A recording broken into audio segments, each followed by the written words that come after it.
Before we get started, let me honor in a song from the Mohawks that talks about water.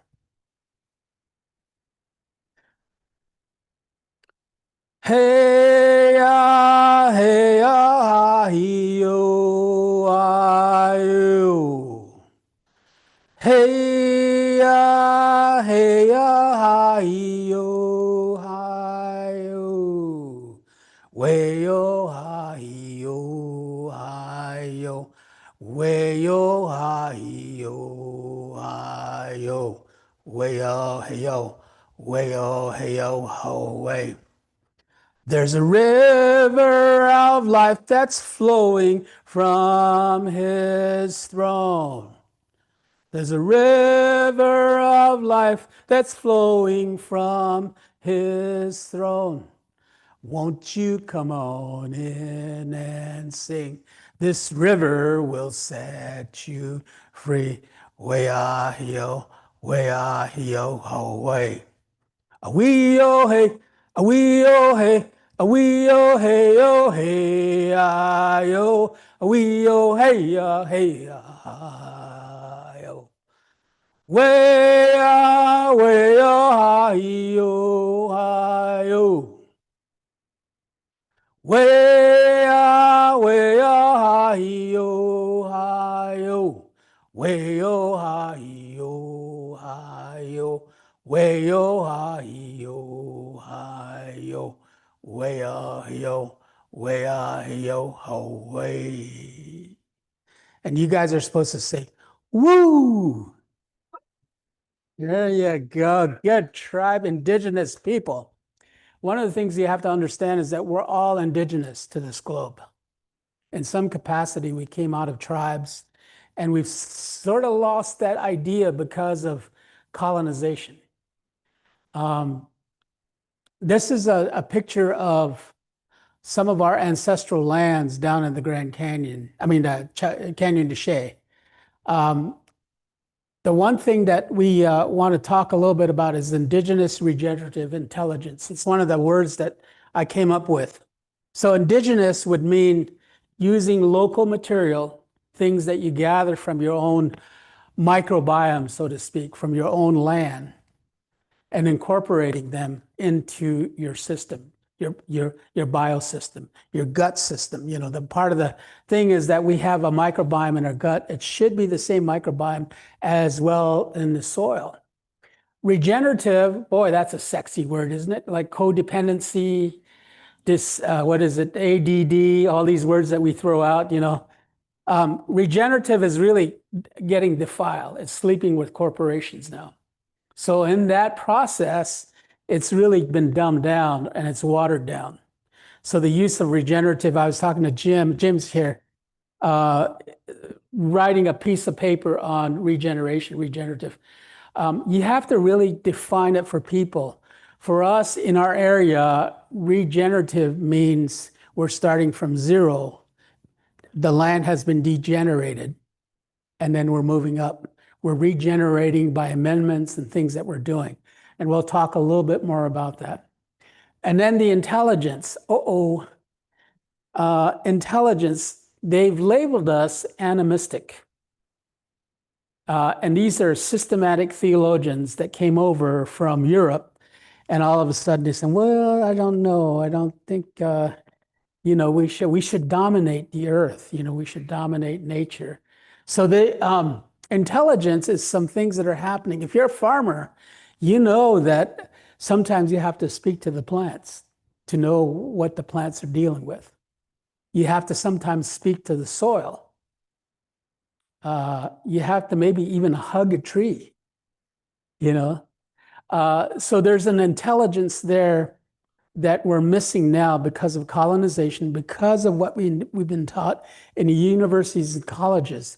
And I'll talk a little bit more. There's a dream that I had that kind of shows the archetype, the structure, the pathways of things that you might say the Creator gave me. You want to add anything? Yeah, how about speaking? Put it up a little bit. We also have to listen and learning how to hear. And oftentimes it's here. And sometimes that takes a lot of practice, but we start by just spending time, you know. So how do we move this forward here? Okay. This is a quote that I got from your white brothers, and just now a rock took fright when it saw me. It escaped by playing dead. That's a beautiful quote. Yeah. Next one. Boy, you got a wholly linear slides. Okay. I talked a little bit about the cricket yesterday. I don't want to repeat that. We have deep wounds in this country. And we're pushing against nature. It's a book that I'm writing, Disrupted by Nature and Distracted by Ego. If you think about that, I had to relearn a lot of things about nature, about my indigenous ways. Because I went to university, I studied for many years, and I came out empty. It was like almost the labyrinth that we were doing. We went out to the very outskirts, and then I lost my heart. So it's the journey back to the heart. It's a journey back to who I was myself. And there's a lot of that going on right now. People are starting to journey back like a boomerang. Many of you are being called 3 or 4 o'clock in the morning. The Spirit of God is talking to you and saying, hey, you got to do something about this. You got to get this right. The earth is waiting on you. I don't know. Oh, this bottom part, farming with indigenous concentric. Joyce, it's like you're going to put me on the spot here. She did a whole different slide than what I was thinking, so I have to redesign. This is her slides. Farming with indigenous concentric. That's what's missing in this conversation that I've been observing, I've been looking at. Look up the word concentric. Google it, right? For some of you that, what is it? No, it's not that. Anybody? That's more the geometric term. Yeah.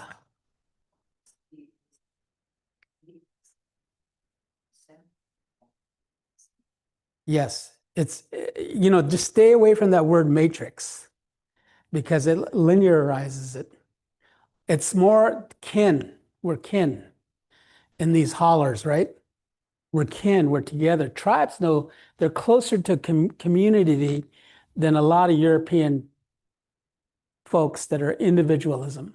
It's about rights. It's about, what party are you in? And it's really the less disconnectedness about kinship. It's really a tie, and it's an indigenous perspective. It ties us with animals and our brothers and sisters, the four-legged, the two-legged, the plant hyphae, all these different things have little concentric ties. And that's going to be the conversation that moves forward to put this ecology into its context. Okay, this is really good. I love pictures. I don't like words. This is a predatory lens. Think about it culturally. The lens of a wolf or a predator is round, the pupils, and it silos itself. It looks for prey. It moves into an area and it extracts. This is the neighborhood, native perspective. It's a tribal form. You guys know from being people of color, we look side to side. Who's here? Oh, is she with him again? We're looking from side to side. I'll give you an example between Joyce and I. I said, Joyce, I've got a repair. Pick up the spare tire. I'll be on the side of the road waving. And what does she do? Drive right by me. When we're with our staff, their native staff, they say, that's who is driving coming in with her. So they're looking from horizontally, looking from side to side. These are the two cultures that are in conflict right now in America. The way indigenous people of observation of science is to look from side to side and observe. Where this science is trying to capitalize and extract and pull out. You want to add something to that? Okay. Okay. The same lenses, but in a different perspective. This guy was trying to run. You guys know who this is? Yeah. It's not a dessert. He's all dressed up and he's about ego and he's running for presidency. That's why even the Crow Scout said to him, "Don't go in there, buddy. Don't go down there." But he went instead because he kind of over guesstimated, what do you call it? Ego, driven by ego. That's what's happening in our society today. We've overestimated ourselves in the context of ego, and now we're reaping the benefits. And Malcolm X used to say, the chicken has come to roost, right? The crow. It's happening. What you've done to indigenous people, people of color, it's all going to hit you. And are you ready? Is the church ready? Are you ready as a person of social justice? It's coming down. The empire is not just on a slope that's gentle, it is straight down. Yes. So the same thing was happening with Sitting Bull. Sitting Bull, you see, his theocracy is here. He's holding that connection, that ethics of spirituality, that connectivity, that he does not make decisions on his own. And if he can get that in your psyche about ecology and social justice, you realize we have to be constantly tied to the Almighty, to the Creator. Next slide, please. Are you going to say anything on this? So this is what the Spirit of God gave me. Yeah, we can listen to the Spirit, right? So think of this as a pendulum. The pendulum is starting to swing back this way, whereas the dominant perspective of system maintaining, it's like, oh yeah, we're sustainable.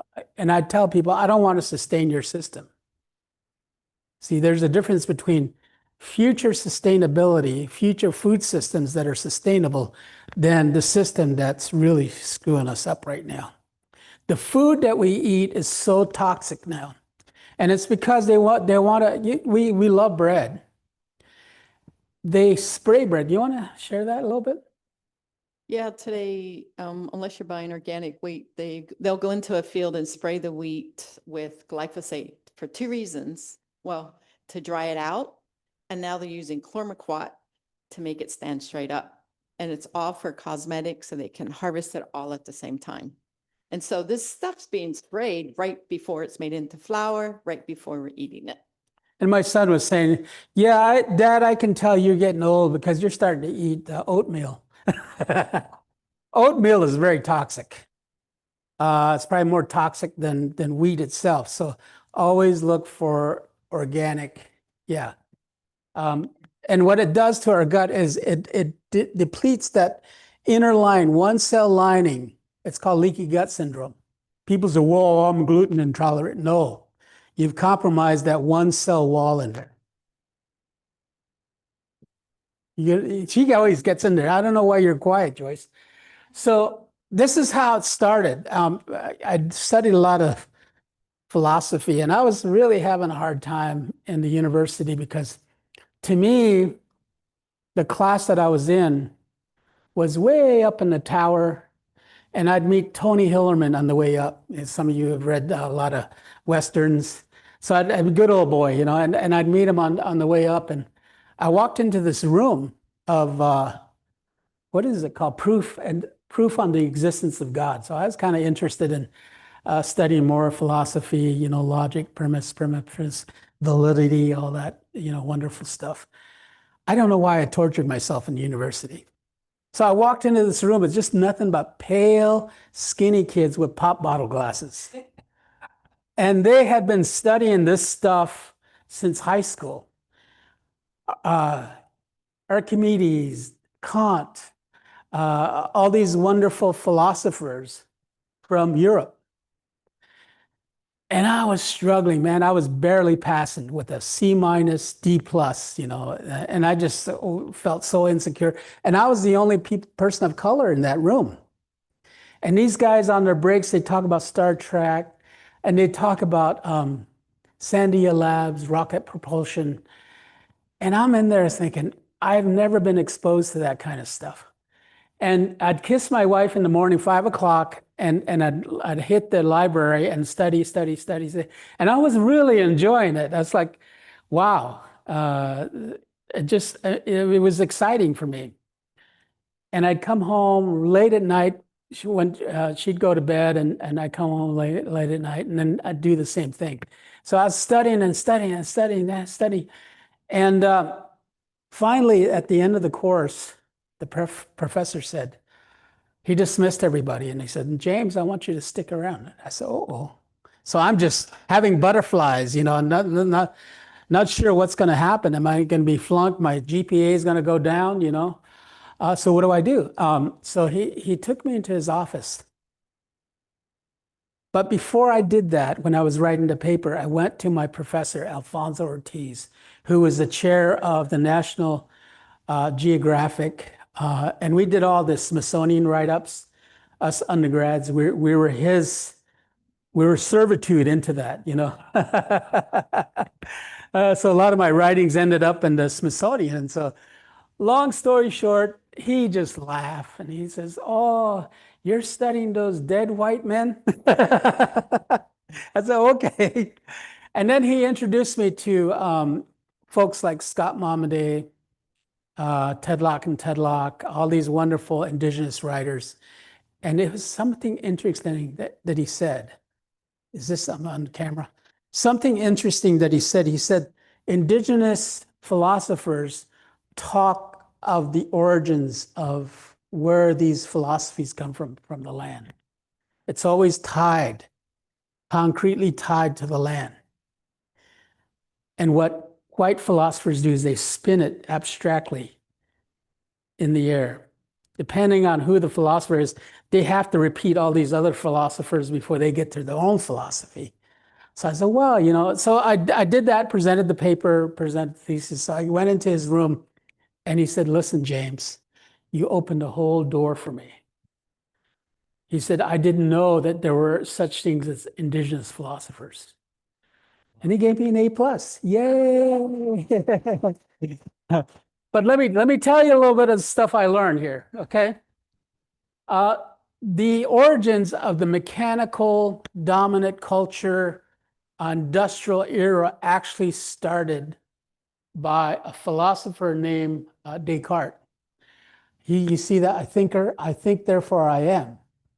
So everything went into the cerebral, the different lobes. And he created this concept prior to the inception of the industrial mechanical colonization revolution. And this whole perspective was made operational by a guy by the name of Francis Bacon. Francis Bacon instituted because this guy was fearful of women because women could procreate. If you ever want to study this, it's in the book of the Caliban and the Witches, how they put them at the stake because men could not procreate. So they began to procreate in the mechanical, industrial, capitalistic worldview. The extraction, it had to have a premise, and it initiated that. Of course, denomination and churches with their systematic theology, that dual Platonic thought separating physical and spiritual fit that. It was the right sort of fertile ground on which it could grow.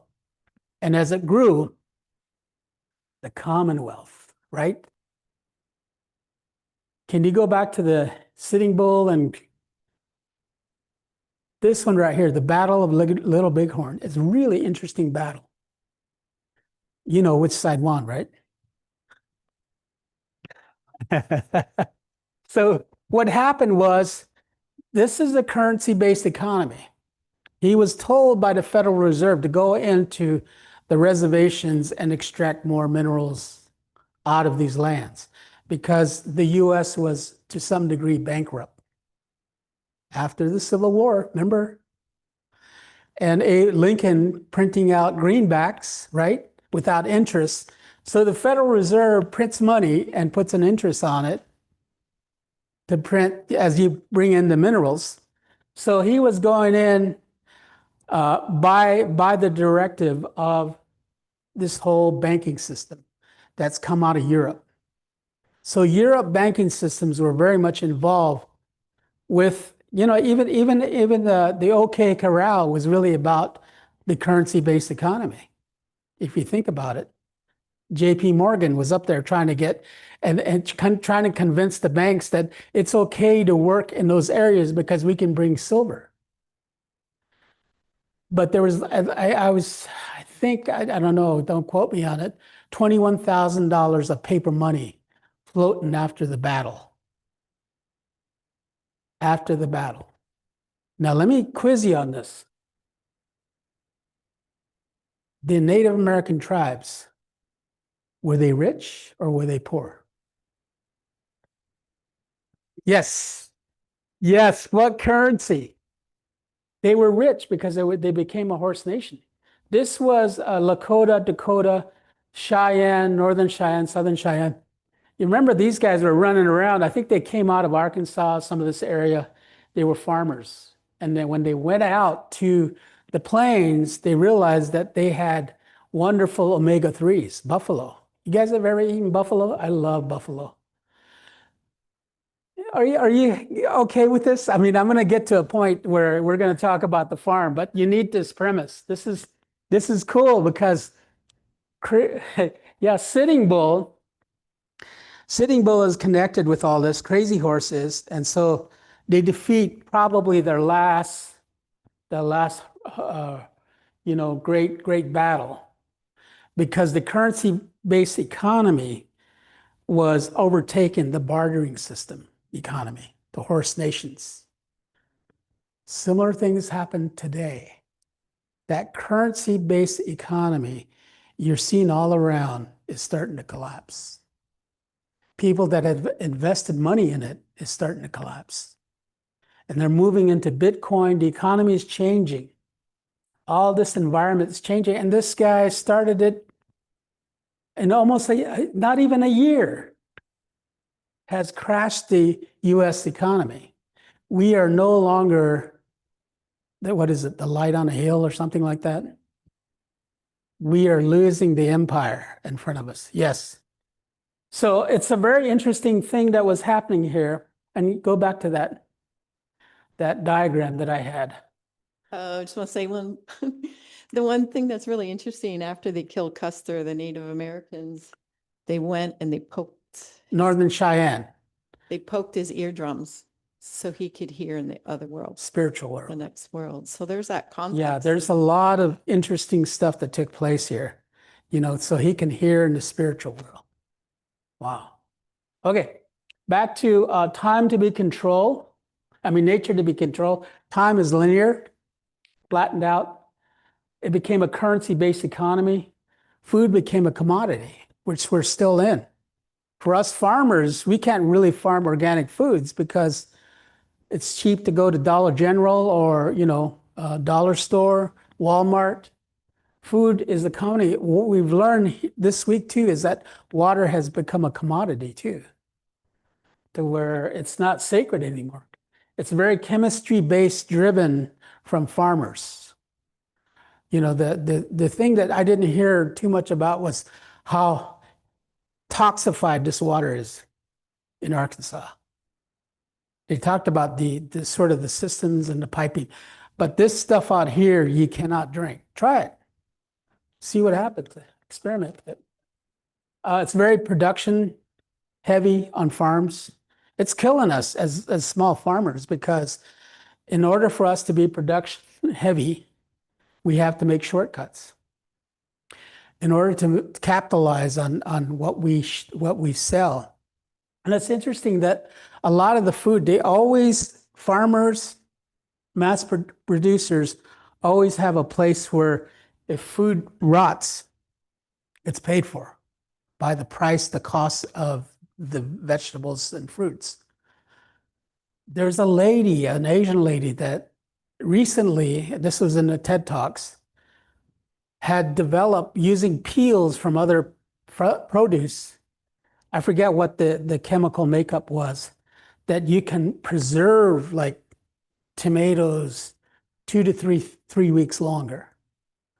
All natural, not this injection of gases and things that they inject. Even though you buy organic foods in that conventional food system, they gas it together in the trucks.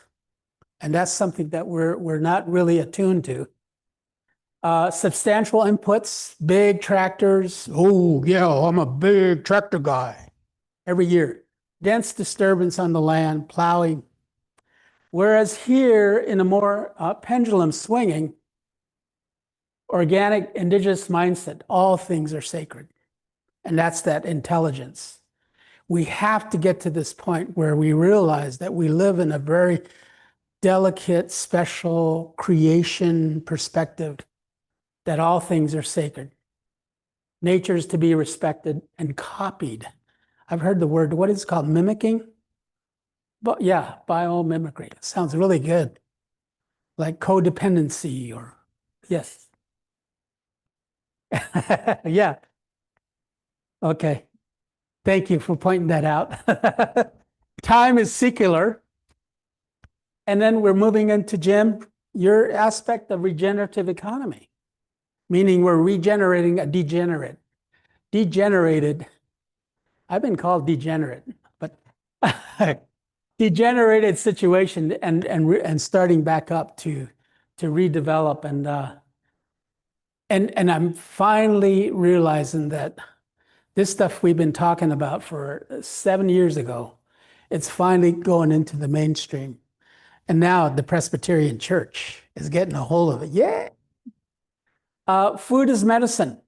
I worked for United Healthcare. I worked as, I really just bragging on myself. I worked as a tribal liaison for the whole state of New Mexico. We rolled out the Obamacare.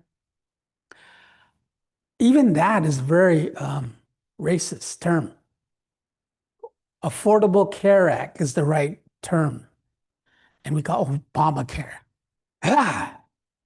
Here's the thing. It was during the Clinton administration, a bunch of white guys designed this Affordable Care Act. It was sitting in the office when Obama came into office. And whoa, we're in a health crisis. Implement that.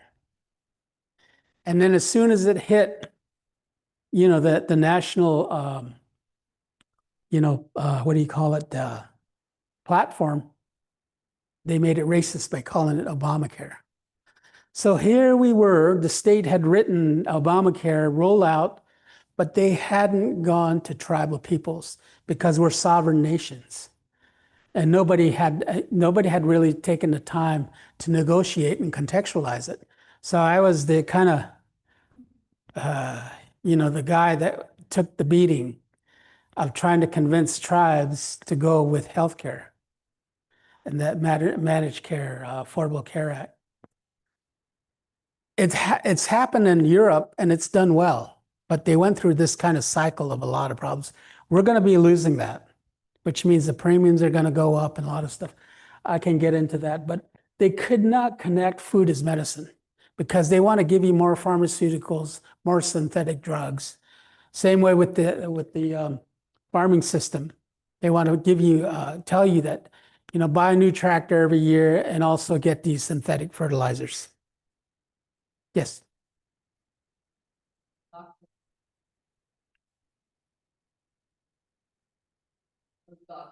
That are not trained in waiting. Yeah. So they do not know how. Yeah. To do that.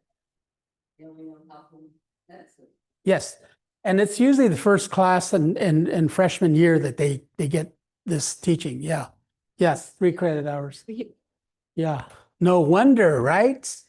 Ooh, We okay. had a couple nutritionalists, they majored in that, come to our farm and they go, nobody has ever connected nutrition to the soil in our classes. And this Yes. is just 5 years ago. Biology based versus that of chemistry, low inputs, whereas high, dense disturbance, minimal disturbance over here. So that pendulum will hopefully swing and make this world view epistemology Presbyterian church moving, sliding in this way. That would be good, Jim, if you can incorporate this, you know. So this transformative adaptation is what's about the Alaskan communities, you know. They're adapting. But the transformation, you got to take them in bite-sized chunks.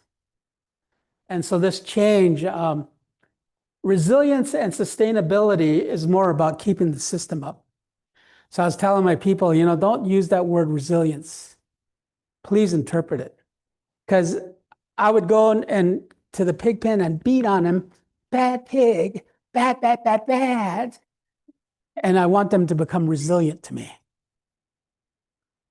Bad, bad Indian, stay on your reservation. Bad, bad boy, stay in your hood, right? And they're calling that resilience. Resilience to the system that has been so oppressive. Oops, sorry. I want to apologize if I stepped on people's toes this morning, okay?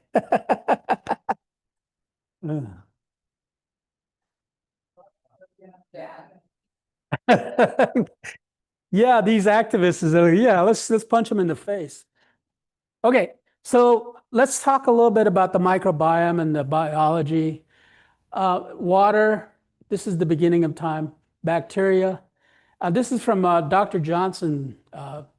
He couldn't teach this in Las Cruces University, the state of New Mexico State University, because it's an agricultural system. They use all the water from the Rio Grande. He had to go to Chico in California to be able to develop this. So the viruses, the nitrogen, the fungi, the different mitochondria, all these.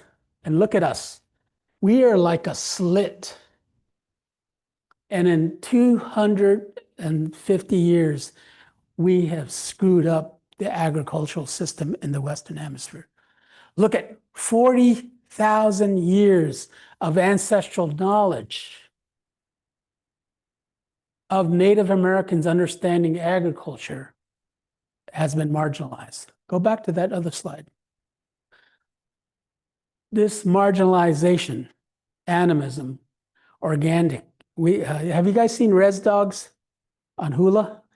Organic. This has been a lot of marginalized perspectives that have been pushed out of the way, but it's slowly starting to become mainstream. And so that shift is taking place. And you got to understand that this was created by Descartes, that capitalism, colonization. When we talk about colonization, what we're talking about is you getting a job description and you becoming a cog in the machinery of that system to where only a few acquire the wealth and the rest are minions. Go ahead. Native seed pasta that industry came in and then sold bioseeds to India farmers. And they realized that they had been very careful about harvesting their seeds every year and planting them, and they came in and sold them these seeds that could not be used again. And so they had to buy more seeds. And many farmers ended up on these seeds. Yeah. No longer. So you talk about the schism, the break Yes. between chemistry-based and Biology. and Yeah. Yes. Yeah. Yeah. Yes. Yes. Yes. So when you guys get a hold of this stuff, as you start sharing, there is sort of a logic progression that's taken place. And because we're so in it, subjected to it, that a lot of times it takes other cultures standing outside. Why is he driving so fast in the hood? This ain't suburbia, right? Richard Pryor. Slow down. This ain't your residential district. Okay. I get skewed off. Regenerative intelligence involves all this mechanism, whereas more conventional farming, industrial, set into motion by Descartes. Yeah. So look at, oh, the back. This is a beautiful thing to look at because biochar. You guys know about biochar? Are you have pictures in here? Yeah. You want to get to the biochar? Because I can drill down on this a little bit more. See, she's into the biology. Okay, this one right here. This is good. By the way, this is available to you all, so to take home. All right. So this is a soil scientist from Montana that was drawing out some ideas, and I was talking about it, and I said, "Would it be nice to put it in a cartoon?" Convective high albedo clouds.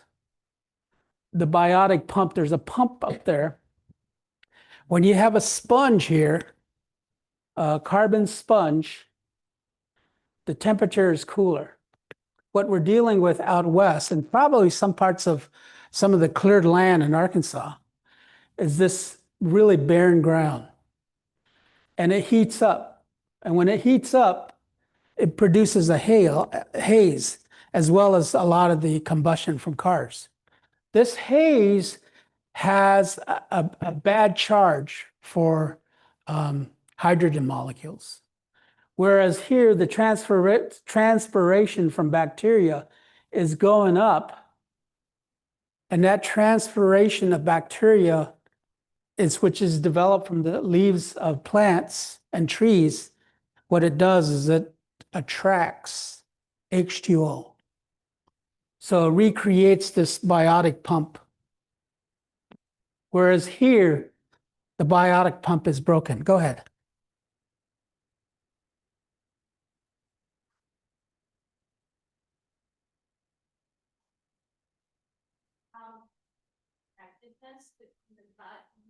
Yes. So on the right-hand side, we have an aerobic system, meaning that there's lots of oxygen that is able to support the good bacteria that creates this loop. Whereas the left-hand side is a more anaerobic environment, which does not support life with oxygen and creates a more balance towards the anaerobic side where you get methane gas and all of those haze as it's interpreted. That happens in your gut, which is why when we say fruit as medicine and vegetables as medicine, why that's so important. Just getting the fiber itself from those fruits supports an aerobic environment in your gut and supports life in your entire body.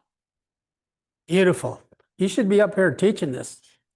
The anaerobic, aerobic are really interesting concepts in composting. When you put biochar, can you get down to the biochar? Please.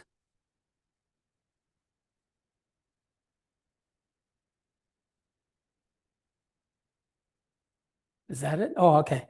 This is biochar on a nano level.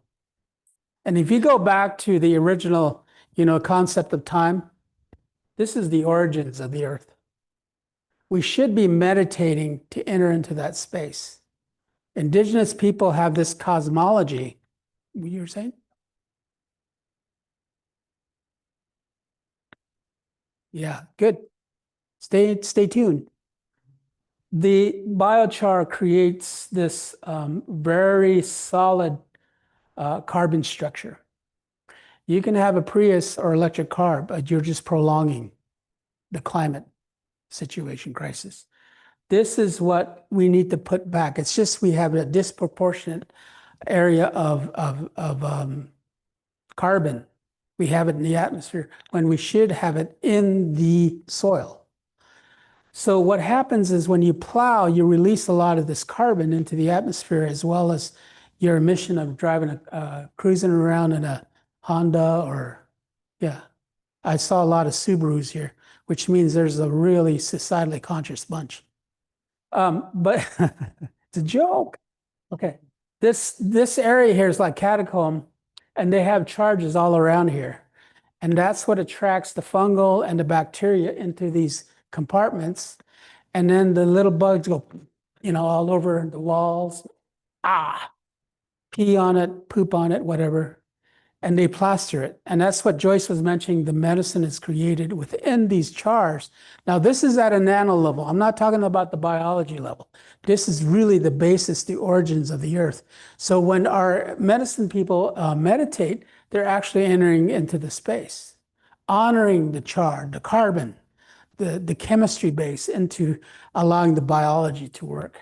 When you take organic material and you do a slow burn, and look, it's one of the easiest ways for me to understand is in a campfire at the end, not the ash, but you see these logs that have char on them, that you can take that, mash it down, and that becomes a biochar. And a little tiny bit is like a huge surface.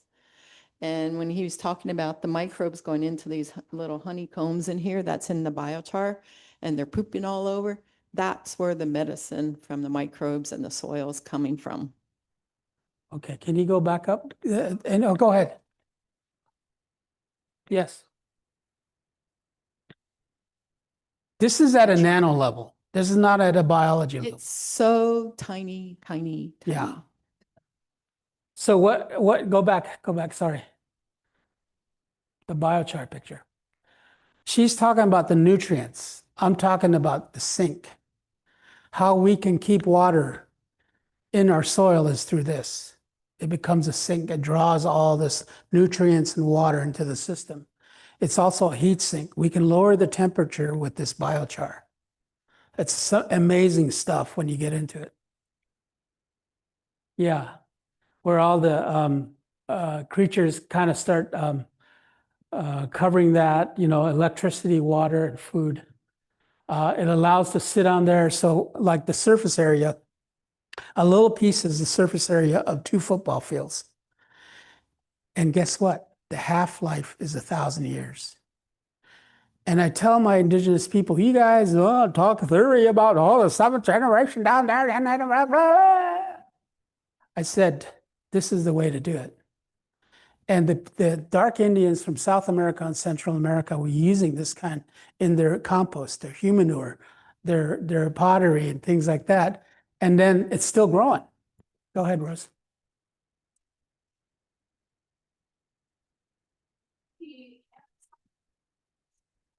The biggest example of this working in reality is back in the day, the Amazon rainforest was just grid as this. Yep. Indigenous practice over thousands of years that created these ruts and tunnels that they put all of their waste, all of their pottery, everything into burns, and created these batteries of organic matter in the soil that now actually makes the rain come to it instead of waiting for it. Yeah, because of those charges, that cation charges. And it's really interesting when we do this, it's also a spiritual matter. Ash, charcoal are really a form of purification.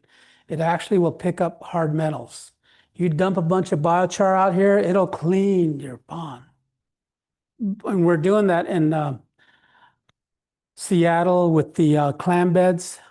And we're wanting to create like tubes of charcoal, and as biochar. As water comes in, it filters the water so that the clam beds are clean. Put that in your seafood. Yeah. Let's move back to your plant, because she's biting at the bit to want to get into it. So this, no, yeah, let's see the. I go blank actually when she starts talking about, I'll go through this quickly. A big part of us working with the soil is how do we create the spaces for the microbes? Because when there's not an environmentally safe place, they will go dormant. But when you create the right environment, they come alive, because this is the source of nutrients. This is a source of the true plant growth. We have a question: are you feeding the soil, or are you going to feed the plants in farming? So our focus is to feed the soil, because we know we're feeding those microbes who are going to really make incredible nutritious food. And one of the ways you know you got nutritious food is when it tastes super, super good and sweet. Your tongue is one of the best instruments to use. So even if I eat something that's organic or not organic, if it's sweet, I keep buying that because I know that's got some nutrition in it. These are just some pictures of microbes. So these are fungi. This is a nematode. It's like a little tiny worm you can't even see with your eye, moving around in the ground. Here's some amoebas. They all interchange, work together. This is a micro arthropod, they call it. This is amazing. You have to see this stuff in a microscope. This is one of my favorite because we found this, but nobody knows what it is. So it's an unknown one. And so there's like over 90% people are not even identified yet of microbes that we find in. and we just see it in the desert on our soil. This is just a quick overlook how the nutrients work. So as the roots come down, they're exuding this exudates, carbohydrates out, which it does it on purpose because it wants the nematodes and the protozoas or the fungi and the bacteria to come to the root to eat. It's their favorite foods. So these guys just start eating each other, and as they eat, their poop becomes all this stuff, their waste products. But we've approached chemistry-based science with amending the soil with this. And so much of waste, so much money has gone into the soil with not really knowing whether or not it benefits the soil or the plant. So this is the biology base. In this handful, it's one of our board members. This handful, it's got enough bacteria. What is it in comparison to the earth, the population of humans to the earth? And if you, she's getting high right here. If you smell good compost, it hits all your endorphins inside your brain. There is, for some reason, well, God's purpose in our lives is that God intended us to be lovers of the smell of soil. No other creature has that. Dogs don't have it, cats don't have it, birds don't have it, but us human beings, when we smell that soil, Sometimes when you make compost, you can get it smelling yucky. That means you don't have, there's a lot of bad microbes in it, but it is amazing how quick it can change over to good. And it's just powerful. The goodness and the smell can come within one day. and it's usually oxygenless when that smell comes through. So the exudates are emitting a lot of, exudates out, in the fungi, is the connectivity of, how they're connected. They stimulate a plant way back there. And it's kind of like cell detection, cell phone detection. This is the tower, and it's exuding exudates. A plant from the other side can actually hear a grasshopper over here. And it's just amazing when you begin, and that's the intelligence of plant life. I think we're almost done, right? What we're beginning to learn more about is how the fungi and bacteria actually go inside of plants now, inside of the roots. And one of the bacteria it goes inside of the root, and the root actually strips it all its clothes off, everything, and spits it out back naked. So it's just this amazing interconnection, the way it works together. That's an image. Okay, it's just some things we do with water as being sacred. The You want me to? complexity, human mindset. Keep going. There's another picture. We do a lot of polycropping. Nana. See, These are we in don't our we don't garden. monocrop. And this is in So- the desert. Yeah. The more you have roots exudating with each other, you know. If you can find a fat Indian guy, you'll win a prize. This is our garden. We learn how to cover so that we can moderate the temperature, the highs and lows. And instead of really talking about it, you know, sorry if I say this word bitching about everything, the ecology, we started doing something about it, you know, in practice. So this is kind of our garden. The one reason we do polycropping, because if a microbe wants to go to different plants, because different plants put out different kinds of foods, because we're not going to go to the same and eat potatoes all the time. We want diversity, and so do microbes. Yep. There's a lot of other problems we're running into, but keep going. One of them is the colonization of indigenous people. And we started doing concepts of how do we holding soil sacred, Mother Earth, reconnecting with the microbes in kinship, honoring microbes, polyculture, mimicking nature. I think that's what and water is sacred as really the element. So why don't we do this? In our prayer, does anybody have a Bible? I want to throw some scripture back in your face. Anybody have John chapter 9, verses 1 through 12, if you could read that.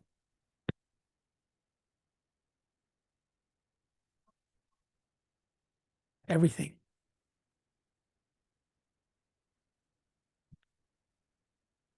That's a good question. Remember the bartering system? Yeah, bartering system versus capital market garden. See, think about that. If you want the community to be involved with you, we don't sell our produce. We barter. Yeah. So no, John 9, 1 through 12.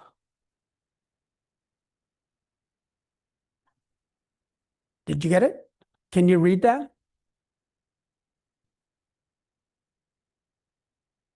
I saw a blind man and his disciples asked him, Rabbi, who sinned, this man or his parents, that he was born blind? Jesus answered, it was not that this man sinned or his parents, but that the works of God might be displayed in him. We must work the works of him who sent me while it is day. Night is coming when no one can work.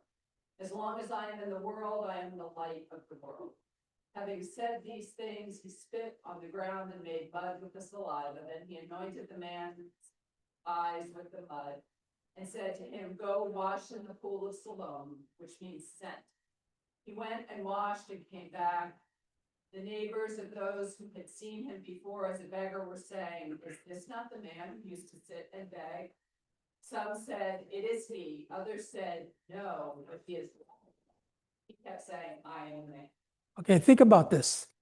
There's a gang of Presbyterians, disciples, cruising by farmer's market. And they have this guy that's born blind from birth. Didn't see the green trees, the grass, the blue sky. Doesn't know that. And so the disciples are cruising by, you know, like a good gang, south side, west side. They're cruising by this farmer's market. And the disciples intellectually, theologically, wanted to do a discourse to put that rabbi on the spot. See how much he knows. He thinks he knows better than everybody else. So how much does he know? He totally ignores that discourse, theological engagement. And guess what he does? He spits on the ground, takes his own microbiome. You with me? Rubs it on the man's eye and tells him, be changed. Go and do something for yourself, which means go and wash. He washes and he could see again. I think what we're doing in this country is treating a lot of this stuff, human beings, as objects, not as human beings. And we have to be careful because the Creator is in tune with what's going